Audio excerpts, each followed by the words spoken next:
ঠায় দাঁড়িয়ে বেশ কিছু হাতির দল। ডায়না ব্রিজের পাশে জাতীয় সড়কের ধারে দেখা মিলল একদল হাতির পালের। রাস্তার ধারে হাতির দল, ভিড় পর্যটক ও স্থানীয়দের। নাগরাকাটা ব্লকের ডায়না ব্রিজের পাশে জাতীয় সড়কের ধারে দেখা মিলল একদল হাতির। ডায়না জঙ্গল থেকে বেরিয়ে এসে রাস্তার ধারে দীর্ঘক্ষণ ঠায় দাঁড়িয়েছিল। হাতির দলটি দেখতে দূর দূরান্ত থেকে পর্যটক থেকে শুরু করে স্থানীয়রা, পথ চলতে মানুষরা ভিড় জমান।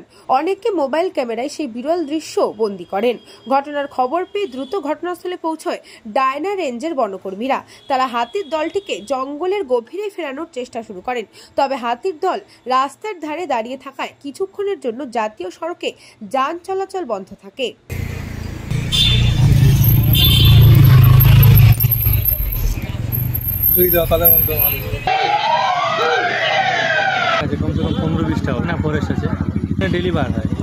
হাতি দেখার জন্য ডায়নার এখানে ডায়না ব্রিজের সামনে হঠাৎ করে যাওয়ার সময় দেখি যে হাতি বেরিয়েছে অনেকগুলো দল ধরে আর কি। তো সেটাই দেখার জন্য এত ভিড়।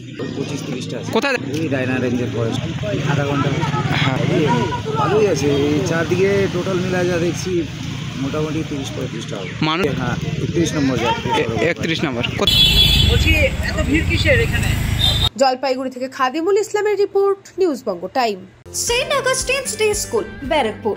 Success for every child. Admission open 2026 to 2027. Contact number 900793 4555.